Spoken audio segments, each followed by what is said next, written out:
ప్రభుత్వానికి విచక్షణ అధికారం ఉండొచ్చు, ఎవరినైనా జైల్లో పెట్టే అధికారం ఉండొచ్చు, ఎవరి మీద ట్యాక్స్ వేసే అధికారం ఉండొచ్చు, కానీ ఇల్లు కూలగొట్టే అధికారం ఎవరికి లేదు. నేను మొదటి నుంచి చెప్తున్నా, హైడ్రా ఎప్పుడైతే పుట్టిందో ఇంకా హైడ్రా పేరు ఎక్కడి నుంచి వచ్చింది, ఎవరి వారసత్వంగా వచ్చిందని ఎవరికి తెలియదు. కానీ రేవంత్ రెడ్డి గారు చెప్పింది, ఈ హైడ్రా అనేది ఆనాటి ప్రపంచంలో ఎవరు నియంత్రణ గురించి మాట్లాడినా హిట్లర్ గురించి మాట్లాడతారు. ఆ హిట్లర్ ఎన్ని దుర్మార్గాలు కొడిగట్టిండు, ఎన్ని లక్షల మందిని గ్యాస్ పైప్లను తోలి చంపేసిండు, ఎంత విధ్వంసం సృష్టించిండో మనం చూస్తాం. ఈ హైడ్రా అనే పేరట అత్యున్నతమైన నిర్ణయాలు తీసుకున్నటువంటి ఒక బాడీ.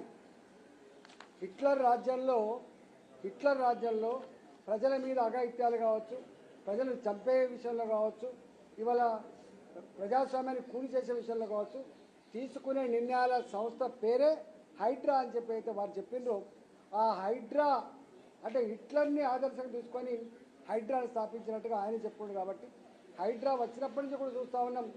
40 ఏళ్ల క్రితం, 50 ఏళ్ల క్రితం ఏ హైదరాబాద్ నగరంలో వాగుల పక్కపంటి కావచ్చు, ప్రభుత్వ స్థలాలలో కావచ్చు, అలాంటి వాటిల్లో హైడ్రా వచ్చి ఇది చెరువు బఫర్ల క్రితం తెలంగాణ నుంచి వెళ్ళి పొట్ట చేత పట్టుకొని కుటుంబాన్ని పోషించుకోవడానికి వచ్చి ఒక గుడిసె వేసుకొని ఒక తరం కష్టపడితే కళ్ళాలు చూసిన చెప్పాలంటే ఇలా ఆ కన్నీటి వెద ఒడవదు.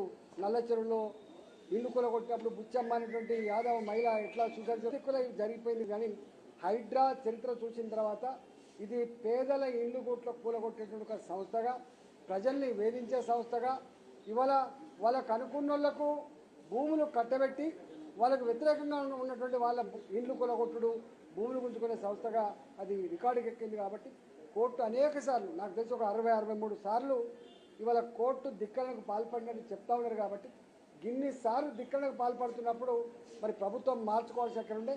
మరి ఎందుకో రేవంత్ రెడ్డి గారు అమితమైన ప్రేమ హైడ్రా మీదనే కాదు, అమితమైన ప్రేమ రంగనాథ్ మీద కూడా చూపించింది. కాబట్టి ఇవాళ రంగనాథ్ కూడా ఎవరు తప్పడతలేరు, హైడ్రా సంస్థ గురించి మాట్లాడతలేరు.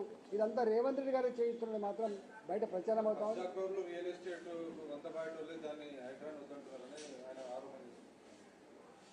ఇది దాని మీద పోలింగ్ పెడితే మీలాంటి టీవీలల్లా ఈ హైడ్రా చేస్తున్న పని గొప్పగా ఉందా చెడ్డగా ఉందా అని చెప్పి మీరు పోలింగ్ పెడితే దాన్ని బట్టి తెలుస్తాయి కదా. దానికి నేను చెప్పడం మీకు ఇంకోటి చెప్పడం, హైడ్రా అనేది ప్రజల గూడును కూల్చే సంస్థగా ముద్రపడ్డది, ప్రజల్ని వేధించే సంస్థగా ముద్రపడ్డది. ఎక్కడో అక్కడక్కడ ఆక్యుపై చేయబడినటువంటి పార్కులు కొంత కాపాడొచ్చింది కానీ హైడ్రా 90% మాత్రం ఈ హైడ్రా అనగానే భయపడే పరిస్థితి వచ్చింది.